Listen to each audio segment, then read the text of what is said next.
Hi, ik ben Tom Lassing, beursbox.nl. Er is weer een escalatie in de oorlog tussen Rusland en Oekraïne. Als je deze video interessant vindt, geef een duim. Heb je nog geen abonnement op dit kanaal, abonneer je dan. Ja, die escalatie in die oorlog die betreft de verkoop van 200 korte afstand ballistische raketten van Iran aan Rusland. Daarmee krijgt Rusland weer 200 mogelijkheden om de steden in Oekraïne te bestoken. Want dat doet Rusland met name met haar raketten.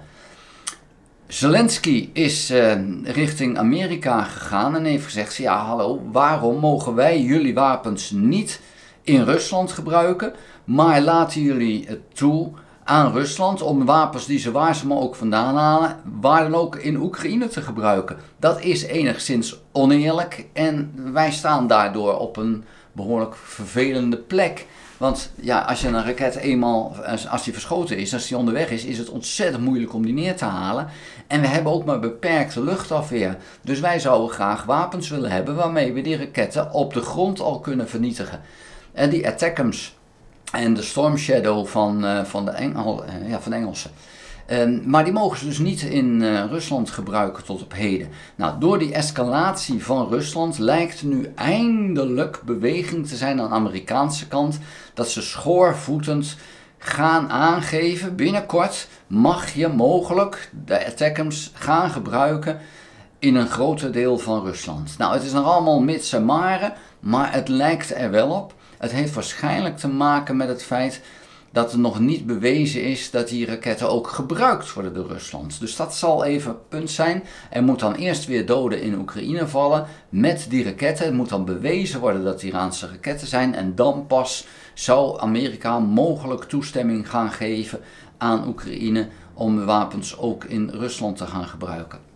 Op het moment dat het zover is, zal Rusland dat wel degelijk gaan merken. Want het betekent dat in feite alle wapenopslagplaatsen en alle vliegvelden die in de buurt van Oekraïne liggen, zeg even binnen 1000 kilometer, dat is in de buurt tegenwoordig, dat die dan onveilig zijn, terwijl die nu nog helemaal veilig zijn. Er gebeurt vrijwel niks, alleen kleine drones kunnen dat halen en af en toe maar. Dus ja, ze sturen 100 drones en dan komen er misschien 10 aan.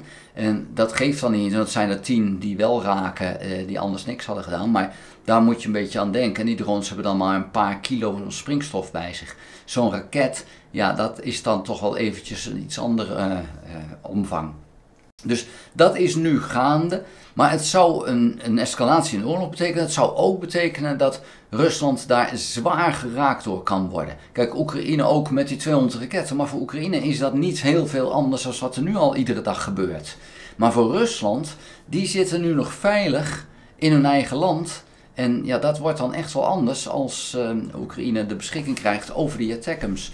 Dan is het ineens toch wel zaak voor Rusland om de zaak beter te gaan beschermen in Rusland zelf. En dat doen ze nu nog eigenlijk niet, want dat hoeft ook niet zo heel erg. Dan een ander punt. Van de week werd bekend dat Roemenië constateert dat Rusland drones stuurt naar Oekraïne. En die komen dan soms in Roemenië terecht. En nu bleek, en dat is toch eigenlijk wel een beetje gênant, dat de Roemeense defensie mag die drones niet neerschieten. En dan denk je, what the fuck, waarom mag jij die drones niet neerschieten? Nou, dat heeft een geschiedenis. In Roemenië hebben ze natuurlijk een dictatuur gekend tot 1989 en het leger maakte deel uit van die dictatuur. En om het leger niet meer zo machtig te maken om dat voor elkaar te krijgen, hebben ze een wetgeving ingevoerd die zegt: Roemeense leger mag niet acteren binnen Roemenië. En dat is niet zo heel gek, want het Amerikaanse leger heeft hetzelfde overigens. Die mag niet acteren binnen Amerika zelf. En bij Amerika is daar de burgeroorlog eigenlijk ook een deel van dat die regelgeving is komen. Roemenië dus ook in feite. Maar het betekent, ze hebben die wet zo geschreven in die tijd dat die dictatuur net was opgeheven en de wereld in ontspanning kwam. Die wet is zo geschreven: je mag niet acteren binnen je eigen grenzen. Punt. Ja, daar had moeten staan: je mag niet acteren binnen je eigen grenzen totdat je wordt aangevallen van buitenaf. Maar dat staat er niet. Er staat: je mag niet acteren binnen de Roemeense grenzen. Dus het Roemeense leger staat er bij het kijken en ziet dus die erin komen en kan niks doen, wettelijk gezien.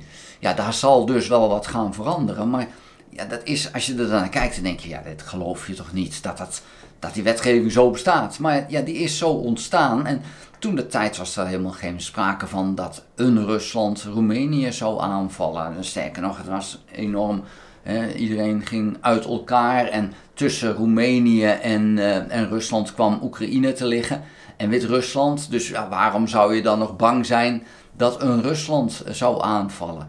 Dus het is wel logisch, maar het is extreem vreemd dat het dan zo extreem wordt doorgezet en dat je daar geen dispensatie voor kan krijgen. Van, ja, maar dus kijk dan. Nee, dat kan dus nog steeds niet. Daar zal de wetgever, de regering en de kamers in Roemenië zullen daar toestemming voor moeten geven. Ja, nu mag je dit wel en we gaan die wet dus daarop aanpassen. Dat zal dus nog moeten gebeuren voordat het leger dat doet. Want ja, doe je wel iets en er komt een Roemeen omdat zo'n drone die neergeschoten is op een huis terechtkomt, dan heeft het leger het gedaan. Dus vandaar te zeggen van nee, laat maar gewoon gaan.